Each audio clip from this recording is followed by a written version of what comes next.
Oh my god, is this what's in Area 51? Just the lore? Is this where they are? Is this where my vampire husband is?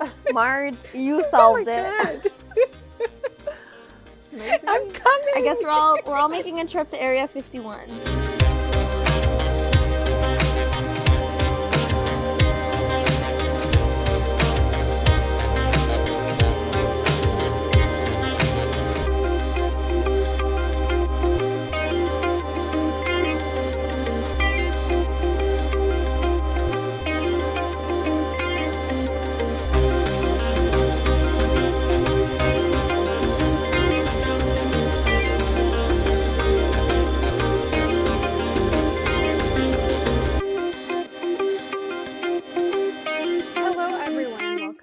To another episode of Romance and the Monsters. I'm Em.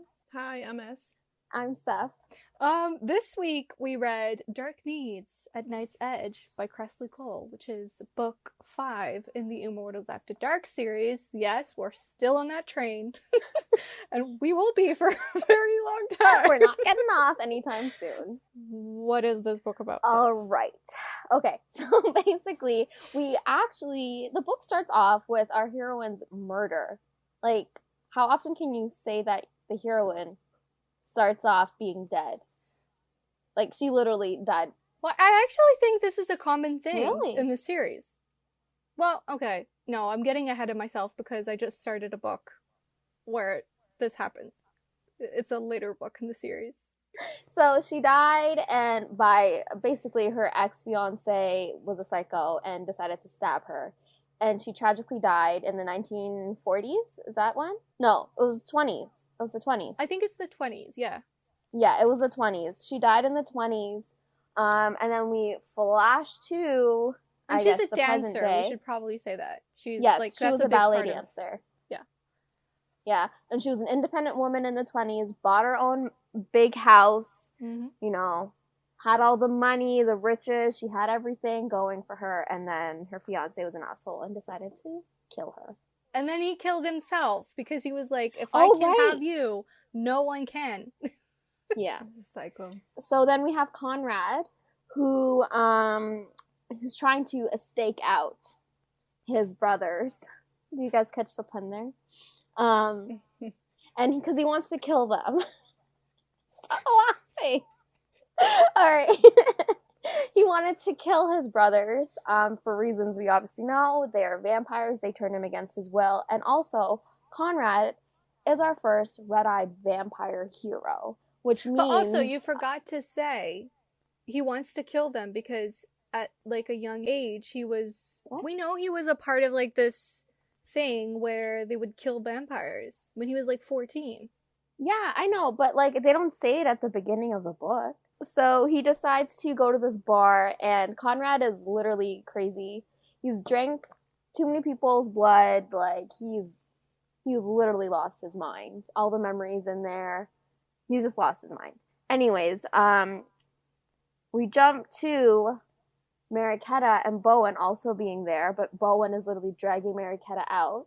And then Conrad gets attacked by his brothers as well as Bowen. And then they decide to take him to the abandoned mansion that so happens to be Naomi's house. And who also lives in that house besides Conrad now? It's Naomi's ghost. Dun, dun, dun. And for some reason, Conrad... Shut up. Conrad is the only one that can see Naomi. I wonder why. I mean, we all know why. I mean, anyone would know why as soon as that happens. Well, but yeah. I have a question. I'm sorry. I'm Yes. cutting off the synopsis here because I have a question.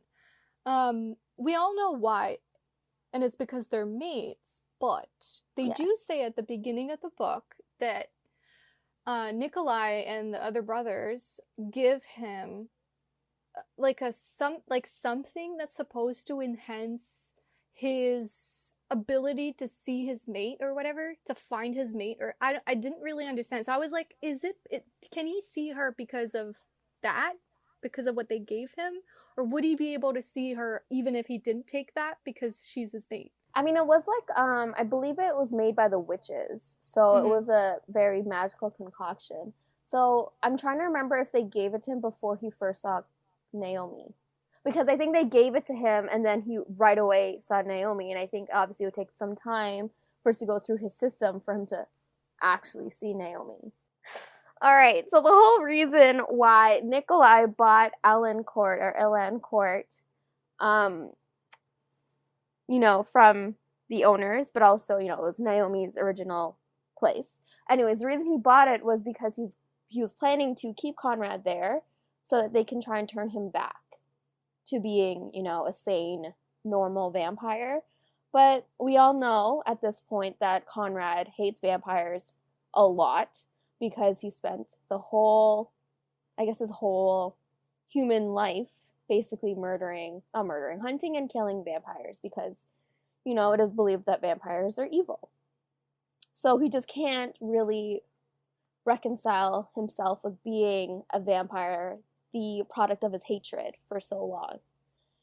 Anyways, he just wants to just forget about being a vampire. What was it called again? The organization? I don't remember. Do you remember, S? Capsliga or something like that? Capsliga? Yeah, it was it was strange. Naomi is curious about this vampire that can actually see her, because obviously she's never been exposed to the lore, and she's just finding out for the first time that vampires exist. Also, witches and Valkyrie exist, and she's just shocked, but she's also intrigued because someone can finally see her after I don't know how many years. I think it was 80-something years. But Conrad is pretty much crazy at this point. He is not coherent. And, you also see it in, the way the story was written and how his perspective was written. It's I think it was in present tense up until a certain point where he finally gained his humanity and, his saneness back. So, it was really cool how she did that. Is that the book that you mentioned, Marge? That there was yes.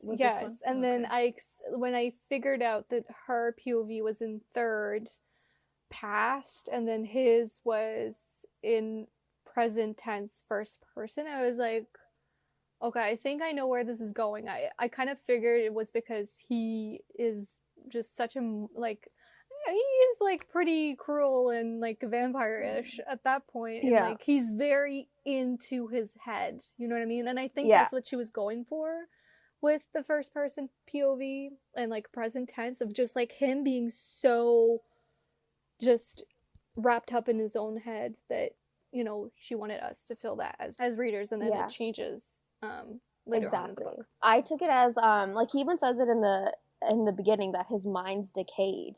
Yeah. And so I think as we're reading it, he's literally saying what's happening in the moment. He doesn't think further than that because he's a one focused mind. He's focused on getting his brothers and killing them.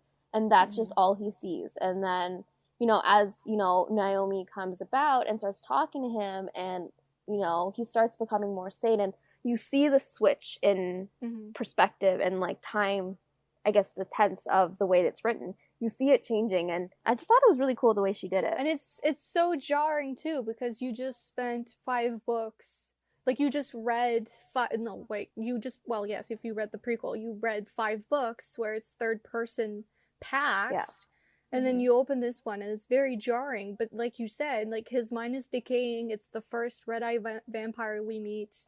I do think it's well done in the sense that it makes sense, because you're just so what is going on with this character? There's something weird about this. So was it jarring for you, as? Yeah, I felt it was a little, it did listening, it was a little weird. I tried following along with the book. There were some parts where it felt it was not confusing, but the way, I guess, his inner monologue to what the narrator was saying, I guess it was a little confusing. It felt very robotic in how he was saying it. I opened the door, I pushed this open, whatever. It was very, very impersonal, which is weird, right? Because you're inside someone's head, first person, so you would think that would be more personal, but it was actually less personal, which fit the character perfectly. Though the switch does happen, he does go back to third past fairly early in the book, I would say. As soon as he starts getting his humanity back. Do you remember when that was? I don't remember when, actually. It just happened. I mean, the fact that you don't actually realize when the switch happens, to me, means that it was done very seamlessly, where it fit the character, so that when the switch does happen, you understand what it means for the character, and it's not as jarring. You know what I mean? It was jarring, but I felt like the way she did it, honestly, it made me feel more for the character. When that switch finally happened, and you're like, whoa, finally, this man is kind of thinking coherent sentences again. Anyways, where were we? Oh, right. Okay, so no one else can see Naomi, and the brothers come and go, because obviously they have their own mates to go back to, and it's against the law what they're doing. They should not be trying to bring back a vampire who's gone red-eyed. It's against the Forebears Code, and they haven't told Kristoff, which is their king, what they're doing, so they're literally doing it behind his back. But they get called to Kristoff's place because obviously he finds out what they're doing, and it's wrong. So we don't see the brothers for the rest of the book, basically. During that time, Conrad had some lucid time and was telling Naomi to steal a key from Murdoch, or one of the brothers in general. And she does it, but doesn't tell Conrad because she strongly believes that once he gets free, he's going to kill his brothers. And obviously that's kind of what he was thinking at that time. That's what he wanted to do. So she rightfully so keeps the key away from him, but like not before he becomes totally nasty to her. And I remember you messaging us when he called Naomi a lapdog. Yeah. Yeah. He was so cruel. Like, my heart hurt for Naomi because she hasn't seen anyone in over 80 years and hasn't talked to anyone in over 80 years. And, like, the first person she gets to talk to literally calls her a lapdog and basically says that she is a doormat. And all she is, like, she's only around him because she wants to talk to someone. Anyone. Yeah. Anyways, so we also find out that she suffers through her death anytime there's a silver moon. And that so happened to be the night where Conrad was disgusting to her. But what is a silver moon, guys? I was gonna ask. I was like, what is a silver moon? Is it like a is it like a full moon? Is it like a play on like a sliver of moon? Like a slight little I don't know what a silver moon is. Is it just another word for like a full moon? So would a silver moon not affect like Lackland and Bowen and stuff? No, because for them it's the full moon. Silver moon is the same thing as full moon, then yeah. No idea. Alright, what is a silver moon? The silver moon holds the power of silver magic associated with life and death. It doesn't really tell me what a silver moon is. Maybe and how do you it doesn't get it. exist. She might have made that up. I think, yeah. But she didn't give an explanation, in the book? No, I don't think so. Yeah. Once a month, she suffers through her death, but not before dancing her heart out until she literally can't control dancing. She dances, and then she gets stabbed and she dies again. So she relives it over and over again, and she had hoped that she could spend that time, but leading up to that with Conrad, but Conrad is still not fully Conrad, and then slowly he starts to develop his personality again and starts to develop his humanity, and obviously he's really attracted to Naomi. Like, he was really attracted despite not being able to touch her. But yeah. What did you think of this book, S? I feel like it was okay. I actually think it would have been better off as a novella. Really? Yeah. Just take my heart out. Seff is dying. Seff is like, S is just literally, she just like put a knife into Seth's heart. Sorry, Seff. Just twisting it. I love Bowen though. I love Bowen.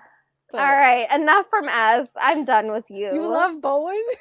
This is not Bowen's book. He comes out in it. Yeah, he does. He does. Anyways, Marge, you're my only hope. What did you think? Oh no. I knew this from the last episode. I knew it! Okay, here's the thing. I really enjoyed the actual story, and I really, really liked Conrad as a character. Actually, I loved him. But I have a bone to pick with Naomi. I really, and I cannot emphasize this enough, dislike her. Why? Really? And this is not, I don't actually think that it's the character's fault. I think it's the... Okay, so here's the thing. I speak French. And Naomi is French. And there is French in this book. And the French really bothered me. Especially because... So she calls Conrad mon grand. Okay? And in the book, they translate it to my big man. Which is a bad translation to begin with. But... Not only that, but you would only say mon grand to a child.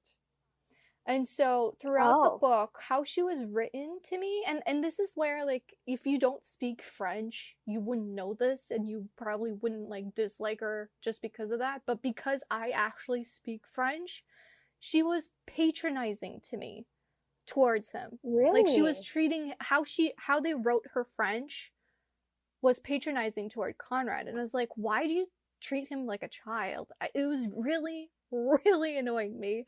And I had, like, a really hard time overlooking that. Like, I don't think I ever fully managed to just go, well, whatever, you know what I mean? Like, it's just a book.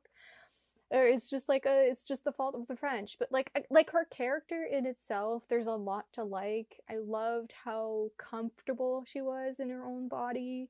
In her own, like, independence. Like, she was fully, like, she had her own house, she had her money, you know what I mean? And, like, I empathize with the fact that, like, she spent 80 years by herself, not being able to, well, there were people living in the house at certain times, but, like, she had no one to talk to. She couldn't talk to anyone, she couldn't touch anyone, she couldn't, like, feel anything. So, like, I felt for her for that, but, like, it's really the French. The French really killed this book for me. And I don't know if, like, Kresley Cole, I don't know if, like, anyone read this book that actually spoke French or not, but, like, it wasn't, I've read books before where the French was literally bad. Like, it's not even correct French. Like, in this case, it was correct French, but just used wrongly. Does that make sense? For me, I speak French as well, but I learned it as a second language. So I think I would miss a lot of things that you said. So that way, like, that didn't really hinder my reading experience. Like you said, like, I'm not a native speaker of French. But yeah, I still love this book the third time around. Like, this is a book that I would go to and read. Yeah, because this is one of your faves. It is one of my favorites. And I love Conrad and Naomi, and I thought they were, like, they complemented each other really well because she had such patience that Conrad needed throughout basically the whole book. He was at times not lucid and really awful, and he still is going to have those moments where he's not lucid and he's going to be crazy. Like, he's going to have those moments. And Naomi has that patience to deal with that and has, you know, the will to deal with it. And it's a lot to deal with. But again, I didn't really notice the French because I'm not really a native speaker. But yeah, I can see why that would hinder your reading experience for sure. So it just makes me wonder, like, I just don't understand, like, did she not know going in the meaning of those endearments, or I don't know. I just wish, here's my message to all authors out there. If you want a French character, please do not have them speak any French in your book. Just have it, like, said that they're French, and then, like, it doesn't make sense to me. I'm not French from, like, France, but, like, do you ever hear me say bits of sentences in another language? Like, I don't. It's not like I talk to you guys and, like, suddenly burst out into, like, a French sentence, and then I'm like, did you understand the shit that I just said? Like, no! It doesn't make sense to me. We're not like this. It really bothers me, because then they're just trying to overly show you, look, here's a French character. French. Like, here's a character that speaks Spanish, and you're like, oh yeah, better just not. Yeah. Better to just not, unless it's your actual language and you know you're going to do it correctly, because it's just really frustrating when it's like this, because it can literally ruin your book. I mean, it didn't ruin it for me, but you know what I mean? Like, it... Yeah. I would have loved this book a lot more had that not been in there. So, question. Did you hear you listened to the audiobook, right? Yeah. What did you think of the narrator's accent throughout it? Naomi's accent. Was it annoying? Did it annoy you, or? It was fine. Like, I don't think he speaks French, but for someone who doesn't speak French, his actual French was fine. It was definitely more like French as in, like, Paris French, which is, I think, where she comes from, so that makes sense. Yeah. No, it wasn't like his portrayal of the accent. That part It was just the words fine. used. Mm-hmm. Yeah. It's just the language that was used that I still loved it. Seff looks a little defeated. No, it's fine. I knew going into this that Marge didn't like it as much as like I thought she would have liked it. because on paper I would love this book. On paper I would. And that's what I'm saying. Like the actual storyline I enjoyed. You know what I mean? Like Yeah. I can objectively say, yes, Marge, you would normally like this. And like I said, I really liked Conrad's character a lot. I love him. Yeah, he was a great character. However, can I just say that I really Yes. loved... Okay, so we've talked about the memories 2 times before. In one case, it was Lachlan and Emma, where she gets his memories, and that's how they get over what happened in his past. And then we have Nikolai and Mist, who Nikolai gets Mist's memories, and then he like misunderstands them. And that creates like drama between them. In this case, I loved how Conrad is like plagued with memories because he's a red-eye vampire, and so he has like a bunch of memories from other people that have killed, people that have been killed, people like whatever. Like he has all sorts of memories just constantly in his head. And I loved how in this book the memories were soothing to him. It was like a soothing thing. Like her presence, I don't know how to explain it, but just like her presence was just so soothing to his like the memories he has. Oh, in his yes. head. Once he finally got her memories, yeah. Yeah. Like he says at one point, like, it feels good to have her memories in me. And I love that. Yeah. Like how, again, like she does it differently in this case, where it's, no, here's a good thing. It didn't create any drama. It's actually good for him. So before the good, it also was kind of bad. It was something to be feared with Naomi because of how she, also we didn't talk about this, she goes to Mariquetta, and Mariquetta, because she's a witch, she makes her real, like corporeal, like she can be touched and look like a human. Anyways, but her one thing that she shouldn't have done was tell Conrad how she became a human and how that happened. And so she told him that he couldn't drink her blood at all because obviously he'd access her memories. So it was a fear that if he drank her blood and also accessed her memories, you know, she would die, basically, because as soon as she became that human, she was living on borrowed time. She was going to die soon. But yeah, it was just a fear for her before it became something good for Conrad. How did you guys feel about the portrayal of Mariquetta in this book? I loved her. Really, she felt off to me. I don't know why. Yeah, like, I don't know what it was, but I was like, I don't feel like that she was like this in the previous book. Like, in her own book, she felt different. Was she, how, different how, though? You don't like think it's because of the, like sassier. Oh, okay. She was always sassy, though. Yes, but like not to this extent. I don't know. Listen, I don't know. I did read a couple books between those 2 books, I think. So maybe I forgot how she was. But when she walked onto the page, I was like, wait, this is Mariquetta? Like she sounds like Nyx to me. I felt like it was because of the narrator.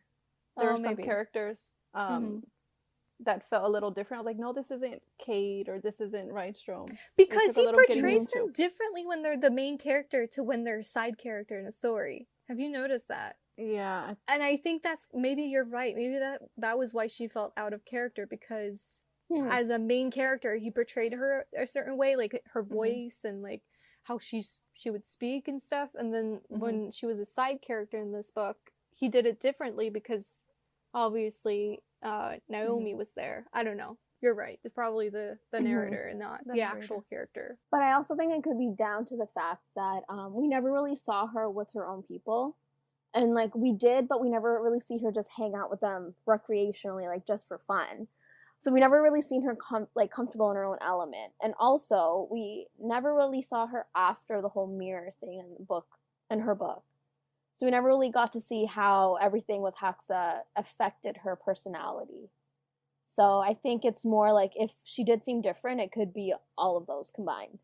But yeah, I don't know. I loved her. I thought she was so funny. Her and Nyx, when they walked in that mirror and was like talking to Naomi, like Nyx is so Nyx funny. just steals She the cracks show. me up. Yeah, she does. I need like 5 books for Nyx. Like, just give me a whole series of 20 books of just Nyx going on adventures, like just being sassy and being weird and just like telling people their futures, and then those people just completely misunderstanding what she means, and then realizing that. And just, yes, I thought it was funny.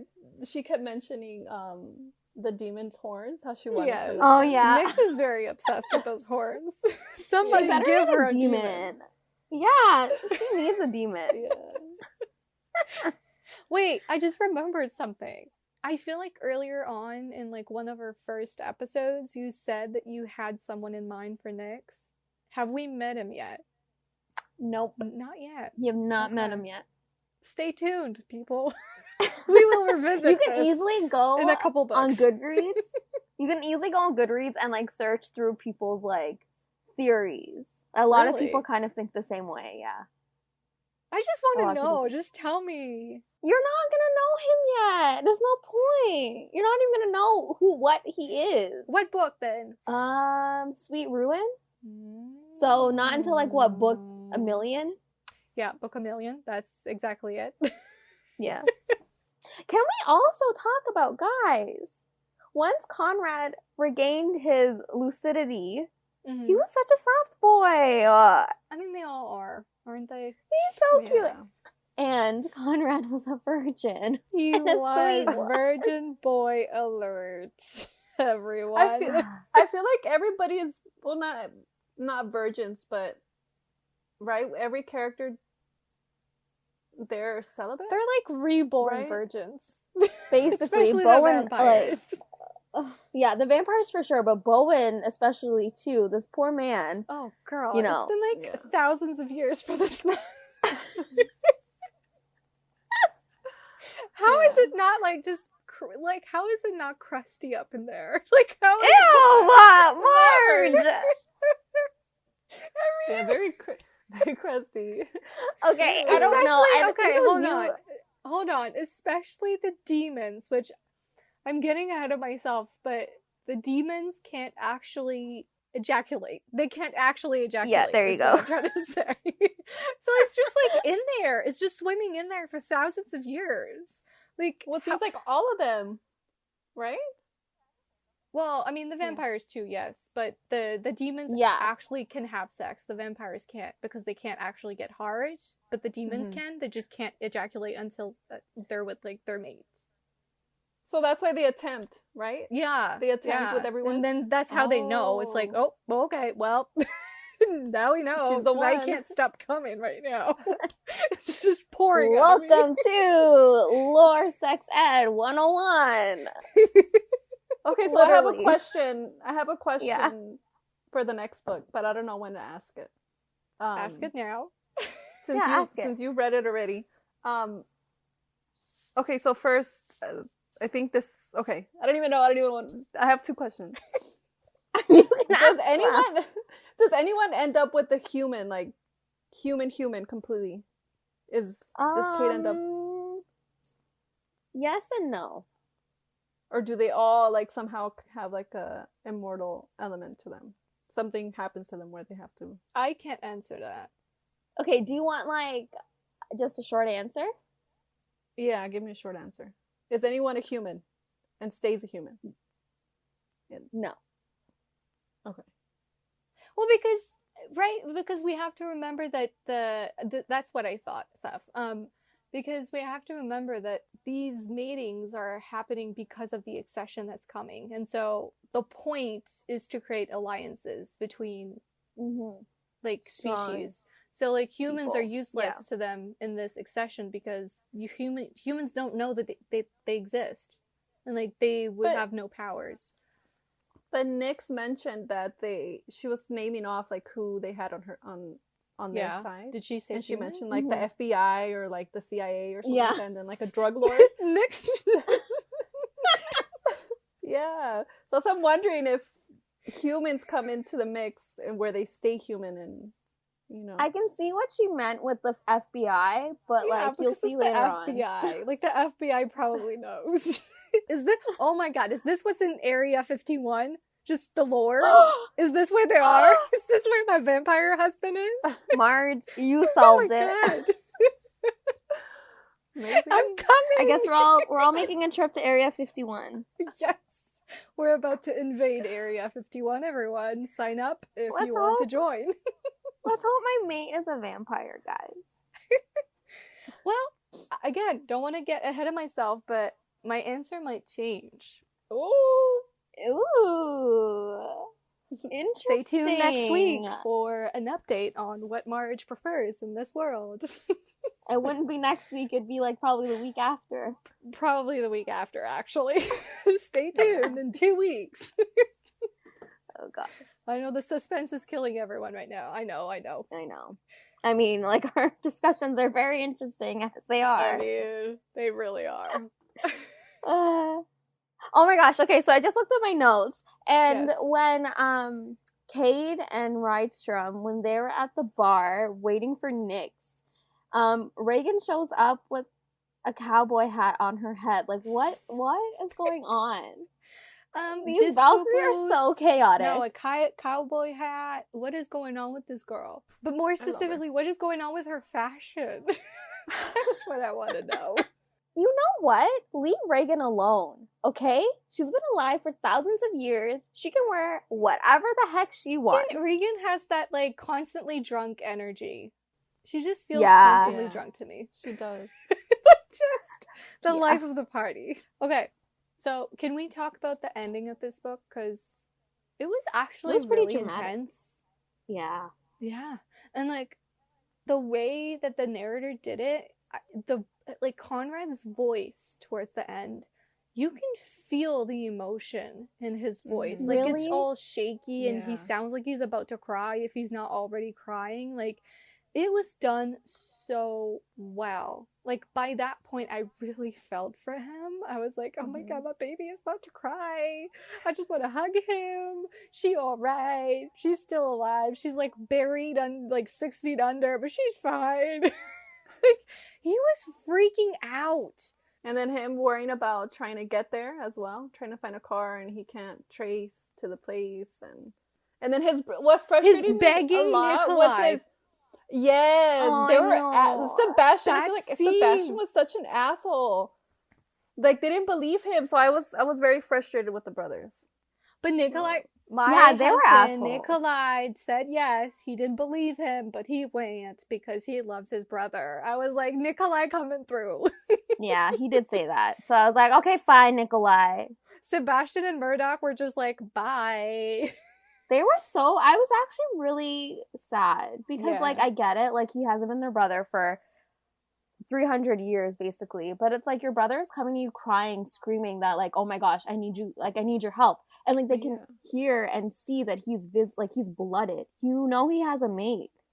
And you're not gonna, like, do whatever you can to, like, help him. Like, I get it. You have your mates to go home to. But, like, Yeah, no. it rubbed me the wrong way. I was really, really disappointed in Sebastian. Yeah, agreed. How did you feel about the killing blow being delivered by Mr. Cade? Oh, Cadeon. He felt so bad. Yeah. I know. It was How a do you mistake, feel, Ash? everyone. He didn't mean it. He didn't mean it. The stupid demon that was part of, like, the human order to kill vampires literally, like, pulled her in front of him, and poor girl got stabbed in the gut, and it also gutted Con. Did he not see her, or is it just was like a quick movement? It was a where- quick, a quick movement. He didn't movement. see quick her. movement, huh? Yeah. Yeah, he kept repeating he didn't see her. And then, like, how devastated he was afterwards, because obviously their only chance was to essentially torture Conrad for information, because they're looking for the location of this sword that will kill the one sorcerer that they need to kill, him and Rydstrom.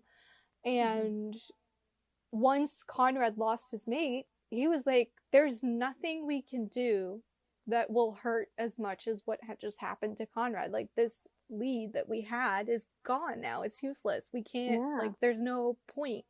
he won't ever suffer more than this. So I was like, oh, poor boy. Like, he's just been through it.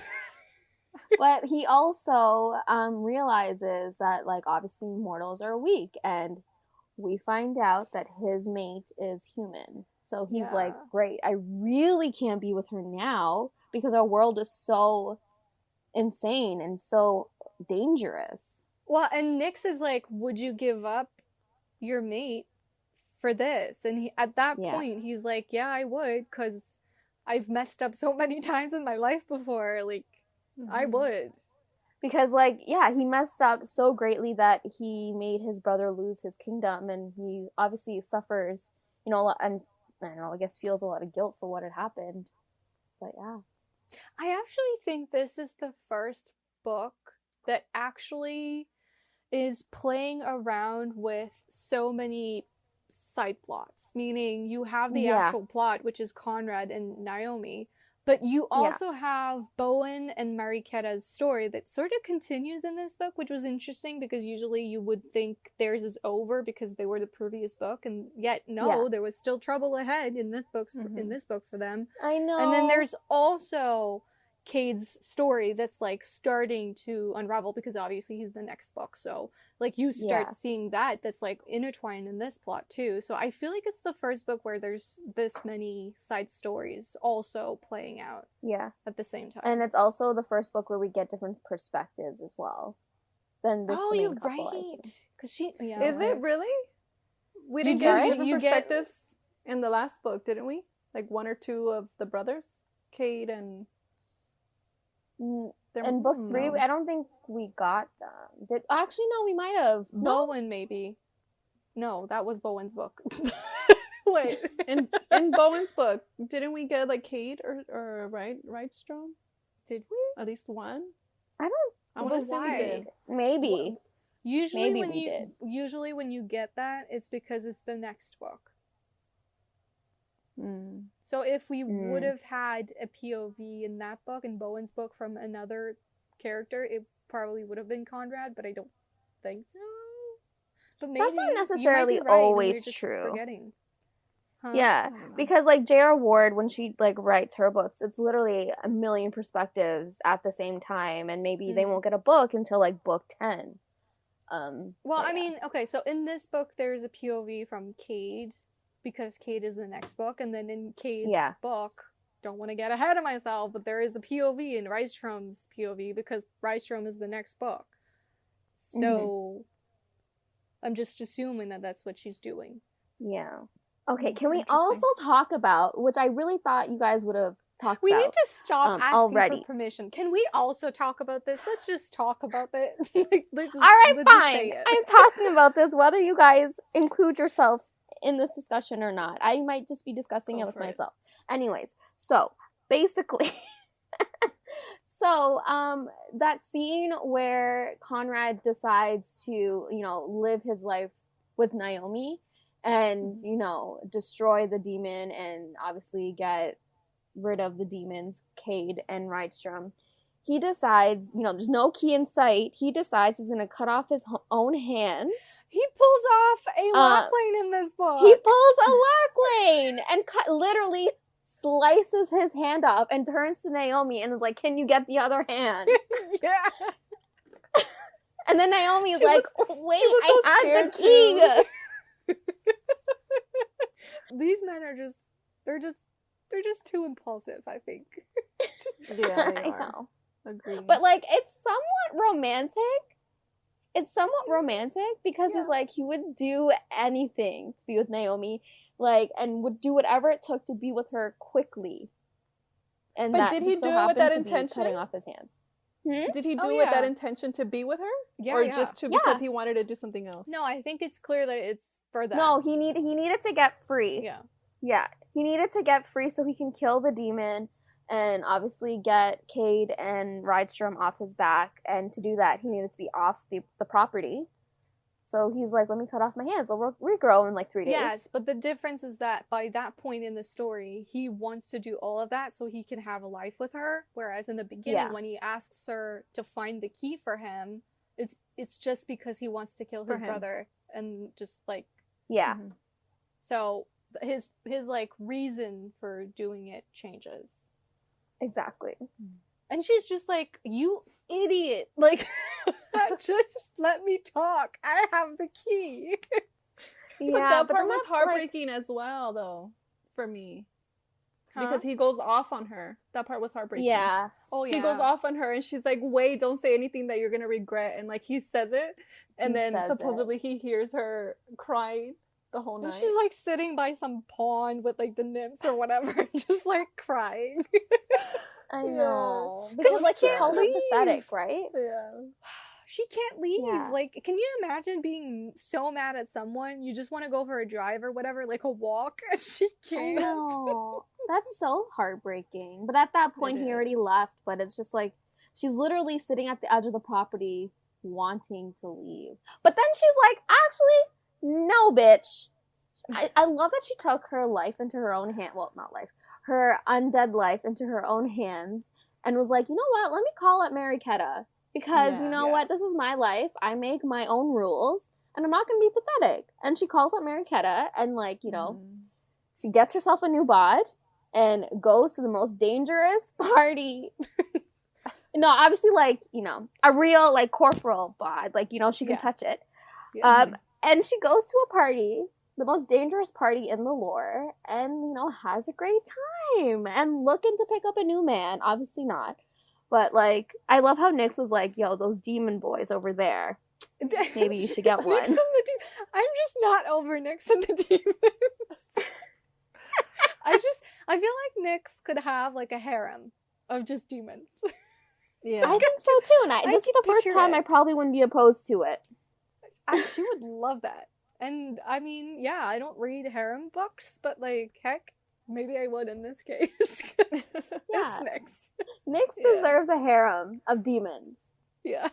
She's just like, Let's you make know, it how, happen. like, picture like someone just like stroking a lion, but like, it's like a demon and his horns. Demons of Yes. She's horns. just like stroking the horns, sitting on the throne, like just. But like the throne is probably also made up of demons, and she's just sitting Oh, on yeah. them with their horns, and like she's just Mhm. stroking all the horns. Y'all, Naomi just. It was so heartbreaking when she was every morning trying to catch the newspaper. Ugh. Oh, yeah. It was the small things. Yeah. I felt for that. Like she's just like waiting the newspaper because it's the only thing she can do of like her day, like just read the newspaper. Yeah. And It's then so sad. if it's not thrown far enough into like onto the property, she can't like get it. And I'm just I like, oh my know. god, girl, this is so sad. It's so sad. It's like the It's little so things sad. like in this book made me feel so much. Uh-huh. Yeah. Like I just like I felt so bad for her, and like even like Conrad and her. Her little collection of things. Yeah, and her collection of like condoms for the most part. Girl had a lot of condoms. she did. Yeah. Because she's like, this box would have costed like hundreds of dollars, and like, you know, obviously in this day and age they don't cost that much. But yeah, no, I even have like a scene that I highlighted because I thought it was just like really sweet. So it was when I believe she was dancing or something, and then so basically the thoughtful vampire had pulled up two of them chairs in front of the fire. He continued to treat her like a woman instead of a ghost. And then the second sentence was also, little things like this increased his already devastating attractiveness. Because, like, it was the little things for her. Like, he didn't treat her, obviously, as a ghost. He treated her like the woman that she was. And, like, obviously, she hasn't experienced that in 80 years. So, yeah, I just thought it was, like, the little things. Like, it affected her, and it also affected me. I just felt like Conrad was such a sweet man. I loved him, despite, you know, his random crazy Little phases. outbursts. Yeah. Can you imagine being so starved for touch? But, like, even he had been starved for touch, too. And it was just, like, they both... I thought I loved them. And when she finally got her body, Oh yeah. she finally blooded him because obviously she had a body. How do we feel about that sex scene? I thought it was so sweet. I feel like it's one of the least hot sex scene of the series so far, but you're right. As in, like, it's more sweet, less like, let's just bang it out. You know what I mean? Yeah. Yeah, that's what I thought as well. And I feel like at that point they were already like in love. Like they didn't name it. They didn't give, that label to it, but they were already in love. So like as Naomi said, they were like not just having sex, they were making love. A big part of their sexual relationship is like her kind of teaching him about sex. Yeah. Because like she knows a lot more than he does because he's a virgin. So that's a first in the series, actually, I think. Yeah. Is it? But yeah. No, Sebastian was also a virgin as well. Sebastian. The vamp baby boy. No. Was Sebastian a virgin, or was he just... I feel like he had a bad experience, though. I feel like he did have sex once. I think he was almost about to or something. But then, like, I think he called himself some bumbling... I don't know. All I just know it couldn't happen because... Sebastian. Yeah, he was too big. Like, not, but I meant, like, in height everywhere. And build. Everywhere. He was just too big everywhere. No, but what I was getting at was, I just love the scene right before they have sex.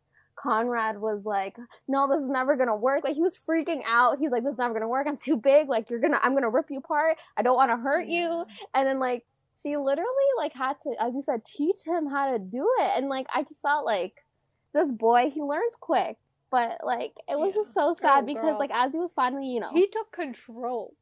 He went insane. I loved it. Anyways, but I loved when he was, like, actually getting in there. And, like, he sees her eyes watering. And he's like, you lied. You told me it would never hurt you. And I'm hurting you right now. Like, he's so sweet, guys. Yeah, and she was just crying because she was just feeling so much. Like, she was just very overwhelmed.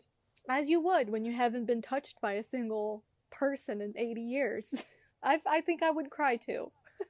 Yeah, Conrad, I know we're not doing lists right now, but, like, number one for me. Is he? Yeah, Conrad? Yeah, I love Conrad. Why shouldn't we do the lists? No. Oh, you want to do it now? All right, let's do it now. Why the heck not? All right. Okay. I'll start. Okay. Since, I've already started. So we're ranking the not vampires, whoa. We're ranking... S is like, werewolf eraser? I know. Yeah, she's like, where are the werewolves? How dare you?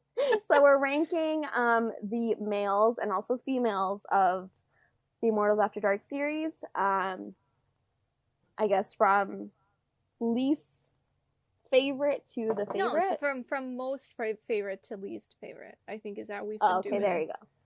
Okay. Yeah. Oh, right, yeah. So from favorite to least favorite. You already started, so Conrad for you. Conrad, numero uno, Conrad, Bowen. I feel like your list changes every week. No. I feel like S's and mine are pretty much the same every week, and then yours kind of like moves around. Like one week it's like Nikolai, and then the next week is like Bowen, and then it's like Okay, but like, once you read a character, you're like, actually, this is what I've been waiting for. Unless you're me and you're just like, Nikolai! Can you not disrupt my list making? It's very serious business, everyone. Let's listen to what Seff has to say. Conrad. Yes. Bowen. I believe it was Sebastian. Or Nikolai. And then... No, it was Nikolai, Sebastian, and then Lockley. I cannot believe that my man is so low down that list. But okay. Your man is third. Well, third is not first. And first is where he should be. Okay. I'm kidding. What about you, Les? So I would go with Bowen, Lackland, Nikolai. Every week. Seff and I cannot believe this. Conrad, and then Sebastian. Sebastian last? Yeah. Wait, why is Conrad so low on your list? Why is baby Sebastian so low on your list? What the hell? Nikolai is... Did you want Nikolai at the end? No, I like Nicole. I really love Nicole. Like Sebastian, no. After this book and his little no. That's why he kind of dropped on my list too. He really did. But I will say that I'm really intrigued with Murdoch. Okay. Nikolai. That's the obvious one. And then oh, this is tough. Nikolai. I'm gonna say Bowen. All right, disconnected. We are done. This is the last episode ever of Romancing the Monsters. Let her finish. I don't know if I want to say Bowen and Conrad at the same spot, or Conrad is a little bit less than Bowen. I don't know. It's okay. What is it about Conrad you don't like? What is it about Conrad that you don't like, S and M? Well, I just think Bowen left more of a mark on me. Is that a pun? Pun unintended, but I'll take it. Bowen, Conrad. Who am I missing? Sebastian and then Lachlan? Lachlan. Sebastian and Lachlan. There you go. What about the girls? I can't believe I'm friends with you both. Well, is where I'm at today. No, but it's interesting though, because we all like different books so far. Like our favorite books in the series has all been like a different one, and then we all prefer a different man too, probably a different woman too. So true. It just proves that this series is a little bit of everything for everyone.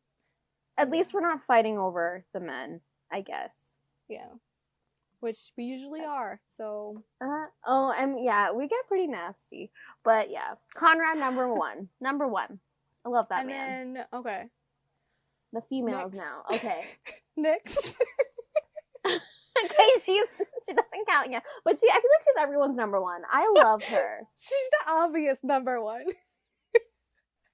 Okay. Mist, Katerin, Mariketa, Emma, Naomi. S?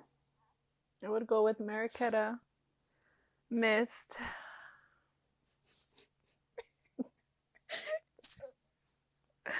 I'm sorry, I'm looking over here because I have them written down. It's a lot of bitches. So, Mariketa, Mist, Emma, Katerin, and then Naomi. So she was she was your least favorite too. Yeah, I mean, okay. I feel like she's the one that didn't really make an impression. Mm-hmm. Like, I loved her character in the moment. Like, I think she was, like, a great character, and she complimented Conrad. She's no Valkyrie. Yeah, she complimented Conrad really well. She's what he needed, but as, like, you know, a female on her own, like, I just felt like, she didn't have, like, that extra oomph, you know? Yeah. Yeah, agreed. So, this is my order. Mariketa, Katerin, Mist, Emma, and then Naomi. But I feel like they're interchangeable, Emma and Naomi. I think I prefer Emma than Naomi. I mean, like, Naomi wasn't a bad character. It's just, you know, putting her with all the other females that we've met, she, you know, wasn't much there. I feel like if this podcast ever stops existing, it's because we got into a fight over the rankings. How dare you? But I mean, like, it's not that we dislike the characters at the bottom. It's just the ones that we don't resonate with as much. Like, I can't really relate to Naomi. Like, there's nothing about her that I see myself in. Like, you know? Like, I don't see myself in Naomi at all. Mm-hmm. But for the men, I'm about to start throwing arms. I'm not above starting a fight if, like, 20 books down the line, Nikolai is at the bottom. Yeah, no, Conrad deserves number one spot. I almost disowned both of you guys because of that. I wanted to do something fun. Can we do, like, a fuck, marry, kill type of thing with the characters? Okay. Do you have, like, options? Yeah, but I want to give you girls options. So I'll give you three. Okay, I'll start off. I'll give you three options to pick, and then you get to pick your fuck, marry, kill. Okay. So who wants to go first? I'll go. Okay, so fuck, marry, kill between Sebastian, Nikolai, and Lachlan. Okay, I'd say. Okay, are we looking at it just their books, or are we looking at them up until? Way too seriously. It's just fuck, marry, kill. Okay. Okay. I'm gonna go with. I don't know. Okay, I think I'll marry Nikolai because I feel like he proved to be like a great man, and like he would be there for you no matter what, through thick and thin. He will be there. Showed it with Conrad. So marry him. Also, I get to fuck him. And then there is, I think I'd fuck Sebastian and then kill Lachlan. Okay, I'm gonna have a controversial answer. Okay. Marry Nikolai. That's the obvious one. Fuck Lachlan. Kill Sebastian. I would want to fuck Lachlan. Heck, one of those. That is true, nights? actually. Heck yeah. But just once. You know what I mean? Like, he's too intense for me. So I'll marry Nikolai and have Nikolai for the rest of my life. But I do want to just experience one night with Lachlan. With Lachlan? Yeah. Okay. All right. I want to ask you as one. Okay. All right. So I'm gonna give you. So who would you fuck, marry, or kill? Lachlan, Bowen, and who's the third guy? Tough one for her. Should we say who should the third guy be? Nikolai? Yeah, because that's our top three. That's our top three. That's hard. Yeah. So between Nikolai, Lachlan, and Bowen, who would you fuck, marry, or kill? Fuck. I would. Okay. Marry. This might be where the podcast end, everyone. Because she's about to kill my man. I can just feel it. Okay. Let me concentrate. Okay. Bowen, Lachlan, and Nikolai. She couldn't even remember his name, Marge. He is dying. So marry Bowen. Yeah. I'm gonna throw you off a cliff. Fuck. I wish we could record this right now just to see her face. This is where she pretends she has no internet and signs off. Okay. Marry Bowen. Fuck Lachlan. Marge has left the chat. And kill Nikolai. Oh god. I'm sorry, but it's fine. More for me. I'll revive him and marry him myself. It's fine. Sounds good. Perfect. Okay. All right. That was fun. We should keep doing that.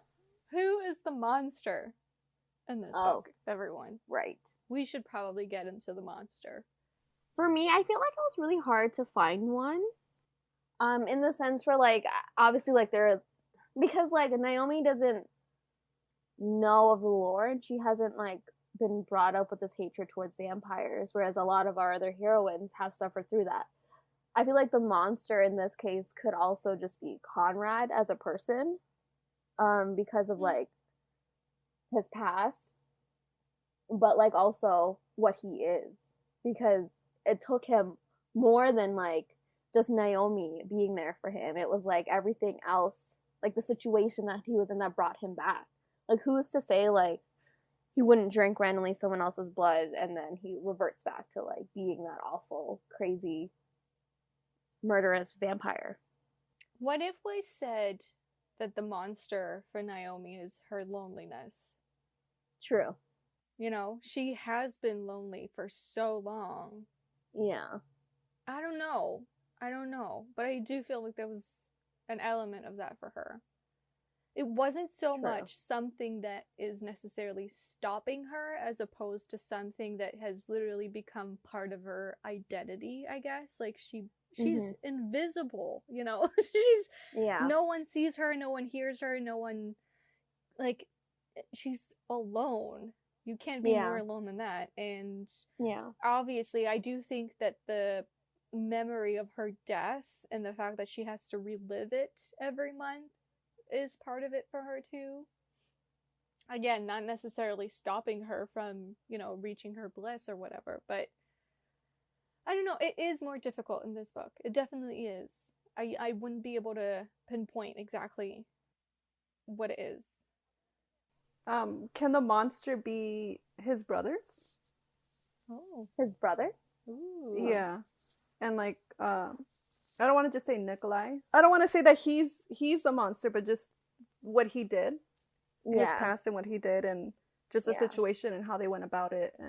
And he did mention it again, like Nikolai to Conrad, that he learned from his mistake. He didn't want to repeat what had happened. He wants to give Conrad a choice. So they were waiting until he was coherent enough to figure out what to do with him. So I like that Conrad had that growth in personality, because like he needed to know, like, taking away people's choices is not the way to go. And I'm happy that he learned from that situation. But I was also thinking we can also argue that Naomi's monster could be her fear of the future, or the lack of future that she'll have. Because, like, obviously she thinks that before she becomes a human, she basically knows she has no future. She doesn't know what her purpose is in life, obviously, until she realizes that she's on Earth as a ghost to be Conrad's mate, and also to bring him back from the brink of madness. But, like, she fears that she'll never have that future that she always wanted with the kids, you know, a perfect house, you know. She'd never have that. Especially with Conrad, because she knows her days are numbered. So that could also be her monster, is that she even denies, you know, wanting to marry him. She gives him back the ring, and, like, oh my God, she does. Oh, it that was heartbreaking. Yeah, because Conrad's like, but the next step naturally is to get married, and he doesn't know where it was coming from.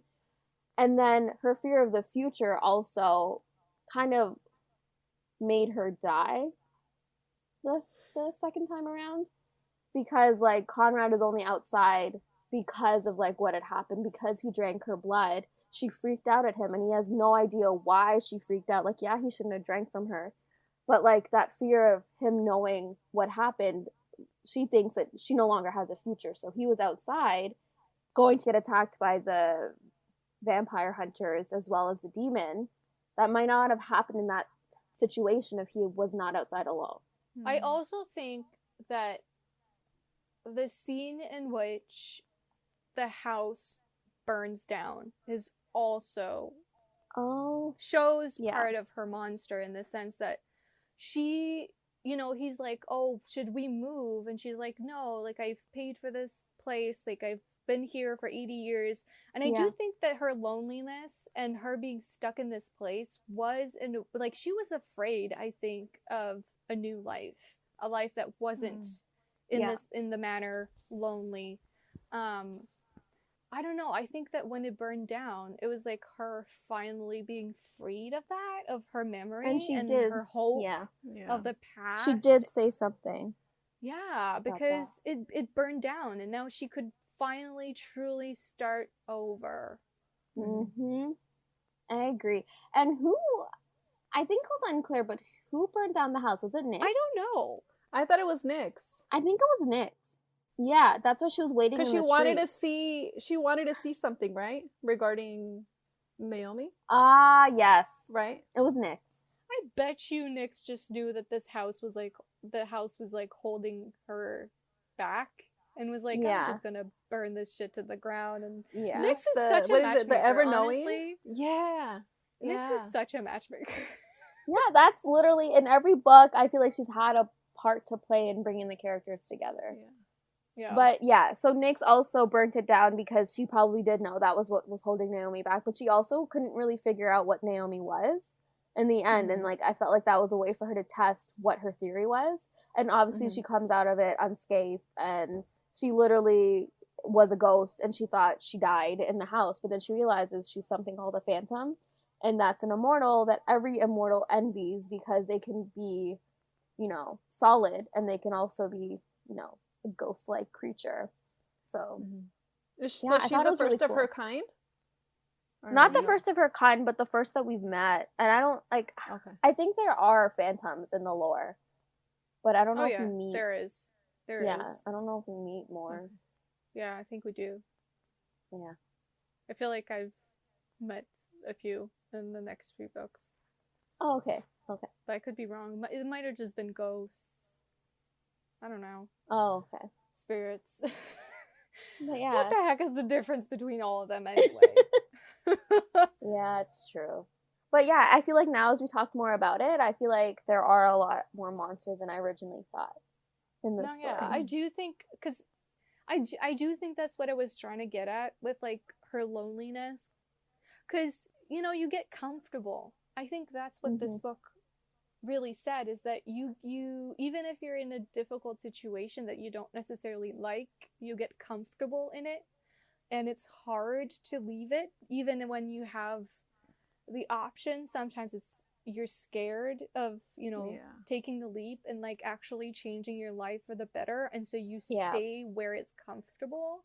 And because she said like she was ready to just never leave the house.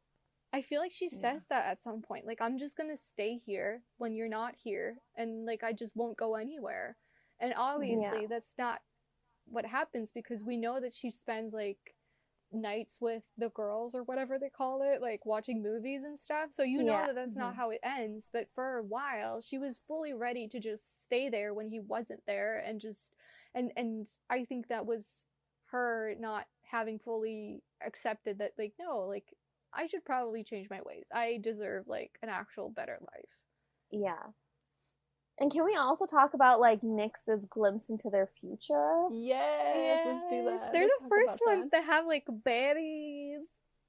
I know. Throughout the series, do we witness that? No, we don't see their kids. Like, I feel like we don't really see their lives. Like, I don't think they will start their lives until the accession is over.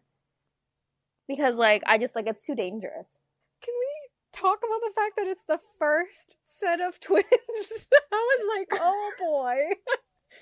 Right? And then, like, it sounds chaotic. Apparently, like, one of the vampire phantom babies are, like, holding on to the door with their teeth because they don't want to go take a bath. Yeah. And Nyx is, like horrified at the thought. And then, like, Naomi is like, oh, how lovely. And then Conrad's like, wait, what? Like, I just love how Nyx delivered that as if it was like the worst nightmare come to life. Like, you're gonna hate this. Like, this is the worst thing that could have happened. Like, you guys are gonna have like a bunch of kids. Auntie Nyx is gonna be the best auntie for sure. I'm praying that Kresley Cole, after they go through the accession, and whoever survives, like, we see their kids and we see their lives after. Do we see the accession throughout this, within the next couple books? Has it happened? No, we don't see it yet.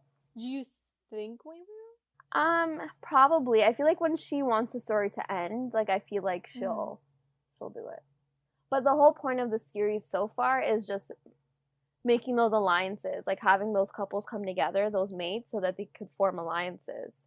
So that's basically what's been happening. So what did you think, and especially S, because it's your favorite book so far, what did you think of the fact that Mary Keta and Bowen's story was sort of messed with a little bit in this one? I mean, I liked it. I liked that we got to see more of them. I liked the fact that it wasn't a happy ending for them in the last book. Like, there was still a little bit of chaos with them. Like, their future isn't... Like, they're still working through their issues. Not through their issues, like, personally, but through their... whatever Mariquetta is. Her powers are still, like, a problem in this book. Yeah, like, they're not comfortable yet. No, and I loved that Bowen was like to Mariquetta, like, don't do it. Like, I know, like, you want to help Naomi because she became your friend, and, like, he's like, but you're, like, just don't do it. And she's like, you know what? You don't get to tell me what to do. Like, no man's gonna tell me what to do. And, like, she does it, and, like, obviously brings back Naomi as a phantom. But, like, obviously she gets enthralled. And then Bowen's like, we'll have words after this. Yeah. He just sounds like such an old man. Bowen freaking out at the same time that Conrad is freaking out because his mate is like 6 feet under, and Bowen is just like, my mate is enthralled because of you and your mate, and they were both like freaking out. But I just love how old Bowen sounds with like, we'll have words after this. Like, I love it. I love Mariquetta and Bowen. I think they're so sweet. Yeah. All right. Oh, our last question. Would you like to switch places with any of the characters? If I can get Conrad, yes, I'll switch with Naomi. No. I don't think I would. I wouldn't. Yeah, I wouldn't either.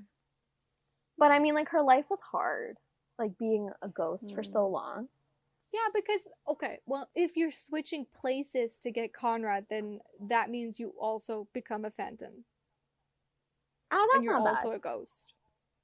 But she becomes solid. Well, at times, she can also be not solid. But that's by choice. Or, like, when it's, like, by necessity, she's no longer solid.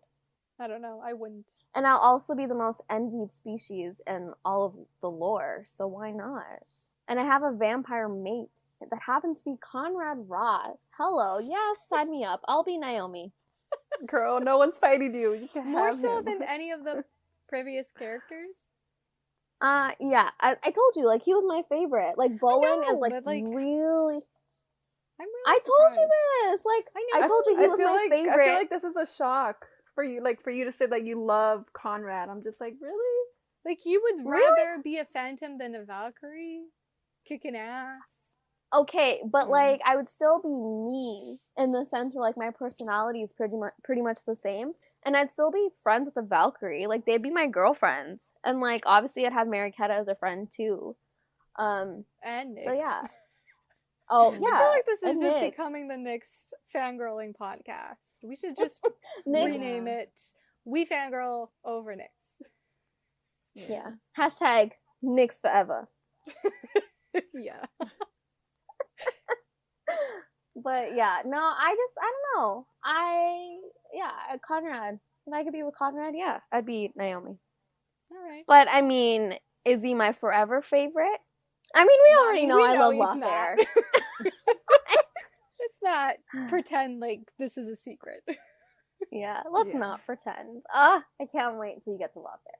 I'm actually, I say this in every episode, but I'm so nervous for when you guys get to Lothair. So nervous. We're getting closer. Yeah, especially me. Yeah.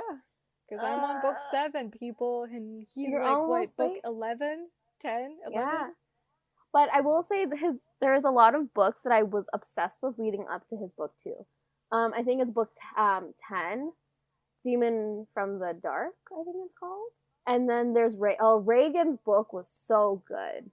That's the one that I was leading up to that I really wanted to read. And then obviously Lothair. Those 3 books are like so good to me. I love them. So I hope you guys love them too. We shall see. Yeah. Again, the suspense is killing literally everyone right now. I just know it. I just know it. Because I'm pretty sure, like, whoever read this series, Lothair, is pretty much almost everyone's favorite. And if it isn't, then something's wrong with you. No, because if it's not, it's the guy from Sweet Ruin. If Lothair is not your favorite, usually people have Rune. the other guys there. Yeah. Yeah, I did love Rune as well. Not gonna lie. I did that'd be a shocker. Imagine if Seff rereads those 2 books and turns out she's more a fan of Rune than Lothair. Don't say that. That is blasphemy. But I do love Rune. Rune was great. His character was great. I won't rank them, but I know in my head already what it's gonna look like by then. All right. Do we have anything else we want to say? Anything to add to the monster conversation? Any quotes? I do want to say one part that I found like really funny was when Mariketa was talking to Naomi, and then she tells Reagan like, "Oh, there's a ghost that's gonna come visit," and then you hear Reagan, and there's a door slam. Yeah, because Reagan is afraid of ghosts. Is it because of her like dead lover that keeps coming back? No, I just honestly think she's just afraid of ghosts. Like, she fights monsters, but it's the ghosts that fear her. No, that she's afraid of, sorry. I love when Mariketa picks up the phone and like Naomi in her head is like, I just hope she can hear me. And Mariketa is like, oh, we have an undead spirit over here. Like, or whatever. Like, she's just like, all right, here we go. Yeah. And Naomi's like having like a crisis, like, oh my god, she can actually hear me. I know. And then she's like, I love the lore. And I'm like, Naomi, me too. No, and also I just think the humor again was on point. I mean, it always is, though. It always is. I feel like it's getting funnier and funnier. No? Yeah, I think so too. Because I feel like you get used to the characters and like the way that they think and like the way that they talk about things. But like I loved when Naomi was talking to Mariketa and Nyx about bringing her back, and I think it was like a more complex spell, like resurrecting the dead or something. And then Mariketa was like, I did recently attempt it on my ghost cat. And then Naomi's like, and? And then Mariketa was like, and did you ever see Pet Sematary? And then Naomi shook her head. And then Mariketa was like, no. Well, my Tigger came back wrong. She cried, biting her knuckle. Like, I'm just envisioning what's going on. And I'm like... And then Nyx is like, she rose to sit beside Mary, patting her back. They're their favorite Wiccan type person. Like, I love them. That whole conversation was just amazing. I feel like the series would work well as a show, don't you think? Oh yeah, I think so for too. sure. It could be really, really cheesy, but also really, really great. Just like the right, because sometimes humor doesn't translate as well on TV as it does in a book. Yeah. But yeah, I would pay a lot of money to see the especially the funny scenes in this series, like on screen. Yeah. But I feel like it's like it would be so hard to cast these people because they all sound like made by God beautiful, you know? Yeah. Especially Nyx. Nyx sounds like she's drop dead gorgeous, but like also crazy. But like I'm curious to see who they would cast for someone like her. And also the men are also abnormally large in all areas. Well, can we talk about the fact that we had an awakening of who is the model for Lothair and also Rystrom? No, it's not Rystrom, it's Cade. And what's his name again? Paul Marron. Wait, there's a model for Cade? Or is it the same guy? It's the same guy. It's the same guy that's on Cade's cover. Like, oh my God, Lord have mercy, this godly man. Just do yourself a favor and Google him, and also Google all the list, all the books that he was the cover model for. Just do yourself a favor and do that. Please do it, because we spent a good, maybe it was an hour, all freaking out about how beautiful this man was, and he has done so many covers, and like he looks good on every single cover. I was like, how have I not seen this man before on any cover other than Lothair's? And turns out he's on a lot of covers. Yeah, like move over, Fabio. Yeah. We've got Paul. Paul is the new Fabio, alright? Yeah. Even though he probably hasn't done a cover in like years. He's the new Fabio for us. So if he can just play every single man in the Immortals After Dark TV series, I'm fine with it. Just give him a different You know wig. what I'm imagining? Mar, do you know what I'm imagining? Like, the same man, but like quickly switching sides and putting on a wig and then switching sides, taking it off again. Like, that's what I'm seeing. I mean, it will just make a one-man show. Yeah. Literally. He can be the girls too, heck. Just give him long hair. Just like the narrator. He's portraying everyone. Man, yeah, it's too hot not to be in the whole show, you know? Every frame. Okay, we're really going off topic here. We really are. Anyways, he talks about what he can do to win her back, but also like what he can do to help her, like avenge her murderer, basically, because obviously, like, her ex is dead already. Like, he can't go and kill him. So he's like, wait, I know a great idea. He's like, let me, burn the grave, desecrate it. Yeah. Like, he's like, that's a good, show of my affection. Yeah, I just loved it. He's so twisted. And she's like, yeah, but not now. But then I love how, was it Mary? Yeah, it was Mariketa who's like, you know what? That's kind of romantic. Like, I just love the lore. I thought it was romantic too, okay? You know, we talked about how, like, we talked about witches going around the woods collecting vampire spunk. And now that I've met Mary Kenna, I fully think she would do that. Exactly, right? That's why I said it. That's why I said it. And like Nyx too, heck. I don't know what Nyx would do with it, but I can fully imagine like Nyx having like little jars with like floating things in them of just weird ass I don't know what, but or like she gets it because she's like, I know Mary Ketta's gonna need it one day. Or maybe she just likes to look at it.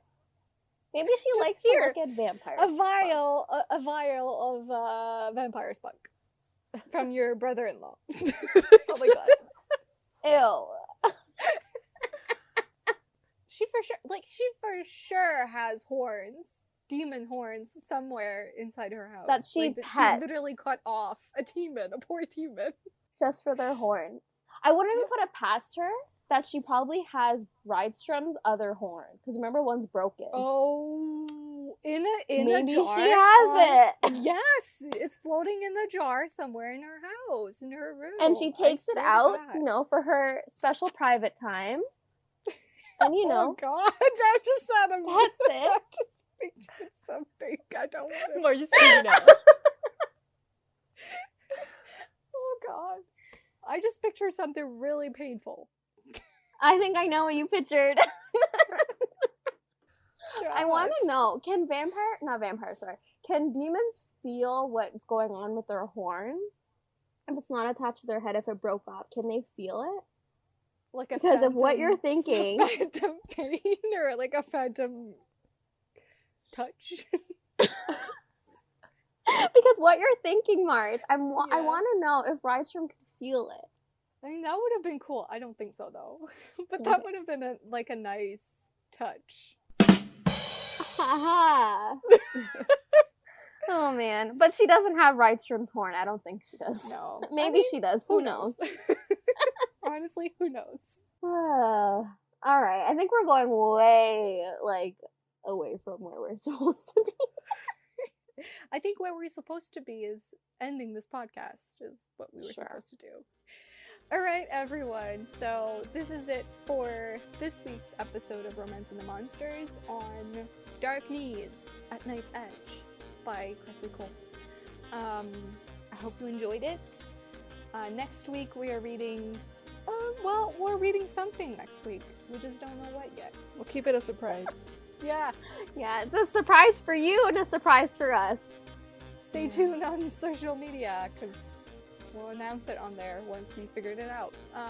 You can find us at the RTM Pod on Twitter or the Romance and the Monsters podcast on Instagram, as well as Romance and the Monsters podcast at gmail.com.